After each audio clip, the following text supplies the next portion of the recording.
ಆಗದಿರೋ ರೀತಿಯಲ್ಲಿ ಮಾತಾಡಿ ಅಂತ ಮನವಿ ಮಾಡ್ತಾರಂತೆ. ಹಿಂದೆ ಹೇಳಕ್ಕೆ ಏನಾಗಿತ್ತು, ಎಲ್ಲ ಆದ್ಮೇಲೆ ಈಗ ಹೇಳ್ತಾರಂತೆ. ಚೆನ್ನಾಗಿದೆ. ಇನ್ನು ಇದಕ್ಕೆ ಯತ್ನಾಳ್ ಅವರು ಕೂಡ ರಿಯಾಕ್ಟ್ ಮಾಡಿದ್ದಾರೆ. ಏನು ಪಕ್ಷಕ್ಕೆ ವಾಪಸ್ ಹೋಗುವಂತ ವಿಚಾರ. ನಾನು ಬಿಜೆಪಿಗೆ ಮರಳಿ ಕರೀರಿ ಅಂತ ನಾನೇನು ಮನವಿ ಮಾಡಲ್ಲ. ಅಪ್ಪ ಮಗನ ಕುತಂತ್ರದಿಂದ ಹಿಂಗಾಗ್ಬಿಟ್ಟಿದೆ.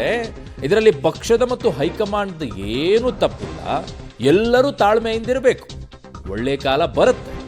ಶಾಸಕ ಬಸವನಗೌಡ ಪಾಟೀಲ್ ಯತ್ನಾಳ್ ಈ ಹೇಳಿಕೆಯನ್ನ ಕೊಟ್ಟಿದ್ದಾರೆ. ರಮೇಶ್ ಜಾರಕಿಹೊಳಿಗೆ ವಿಜಯೇಂದ್ರ ಇದೇ ರೀತಿ ಅನ್ಯಾಯ ಮಾಡಿದ್ರು. ರಮೇಶ್ ಜಾರಕಿಹೊಳಿ ಅವರದ್ದು ಯಾವುದೇ ತಪ್ಪಿರಲಿಲ್ಲ ಅಂತ ಶಾಸಕ ಬಸವನಗೌಡ ಪಾಟೀಲ್ ಯತ್ನಾಳ್ ಈ ಹೇಳಿಕೆಯನ್ನ ಕೊಟ್ಟು ಸಮರ್ಥನೆಯನ್ನ ಮಾಡಿಕೊಂಡಿದ್ದಾರೆ. ಪಕ್ಷ ಏನೂ ನಮಗೆ ದ್ರೋಹ ಮಾಡಿಲ್ಲ. ರಾಷ್ಟ್ರೀಯ ನಾಯಕರಿಗೆ ತಪ್ಪು ಮಾಹಿತಿ ಕೊಟ್ಟಿರ್ಬೋದು. ಕೆಲವೊಂದು ಭ್ರಷ್ಟ ಕುಟುಂಬ ಇದೆ ಈ ರಾಜ್ಯದಲ್ಲಿ.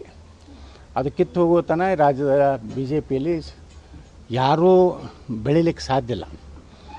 ಆ ಒಂದು ಕೆಟ್ಟ ವಂಶಪಾರಂಪರ್ಯ ಭ್ರಷ್ಟ ಕುಟುಂಬದ ಅಂತ್ಯ ನಿಶ್ಚಿತವಾಗಿ. ಯಾಕಂದರೆ ಇದು ರಾಮಾಯಣ ಮಹಾಭಾರತದಿಂದಲೂ ನಾವು ನೋಡ್ತಾ ಇದ್ದೀವಿ.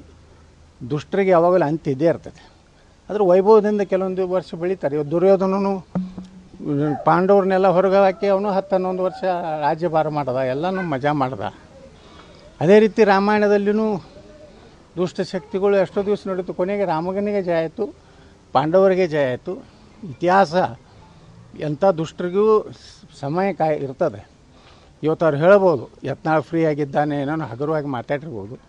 ಯತ್ನಾಳ್ ಪಕ್ಷ ಕಟ್ಟಿದ್ರೆ ಏನಾಗ್ತದೆ, ಯತ್ನಾಳದ ಏನು, ಯತ್ನಾಳ ಆರ್ಥಿಕ ಪರಿಸ್ಥಿತಿ ಏನಿದೆ, ಯತ್ನಾಳಿಗೆ ಕಾಂಗ್ರೆಸ್ನಿಂದ ರೊಕ್ಕ ಕೊಡೋರಿದ್ದಾರೆ.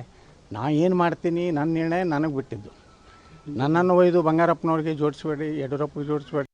ರಾಜಕಾರಣದಲ್ಲಿ ನಾನು 2 ಸಲ ಒಯ್ದು 3ನೇ ಸಲ ಹೊರಗೆ ಹಾಕ್ಯಾರ. ಮತ್ತು ನಾ ಯಾರಿಗೂ ಹೋಗಿ ಕೈಕಾಲು ಮುಗಿದಿಲ್ಲ. ನೀವು ಈಗಾದರೂ ಕೆಲವು ಮಂದಿ ಫೋನ್ ಮಾಡ್ತಾರೆ ನನಗೆ, ನೀವು ಒಂದು ಮಾತು ವಿನಂತಿ ಮಾಡಿಕೊಂಡ್ರಿ ಎಲ್ಲ ಮಾಧ್ಯಮಗಳ ಮೂಲಕ, ಇಲ್ಲ ಪ್ರಧಾನಮಂತ್ರಿಗಳು ಮತ್ತು ರಾಷ್ಟ್ರೀಯ ಅಧ್ಯಕ್ಷರು ಪುನರ್ ಪರಿಶೀಲಿಸ್ಬೇಕಂತ. ನಾ ಹೇಳೋದು ನಾವು ಬೇಡ.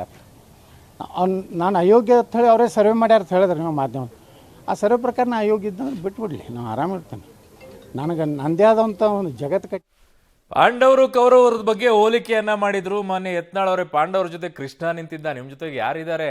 ಆಮೇಲೆ ಪಾಂಡವರು ಕೌರವರು ಇಬ್ಬರ ನಡುವೆ ಮಹಾಯುದ್ಧ ಮಹಾಭಾರತ ನಡೆದೋಯ್ತು. ಎಲ್ಲರೂ ಸರ್ವನಾಶ ಆಗೋದ್ರು. ಆಮೇಲೆ ಪಾಂಡವರು ಸ್ವರ್ಗಕ್ಕೆ ಹೋದ್ರು. ಅದರಲ್ಲಿ ಎಲ್ಲರಿಗೂ ಸ್ವರ್ಗಕ್ಕೆ ಹೋಗಕ್ಕಾಗಲಿಲ್ಲ, ಒಬ್ಬರೇ ಹೋಗೋದಾಯ್ತು.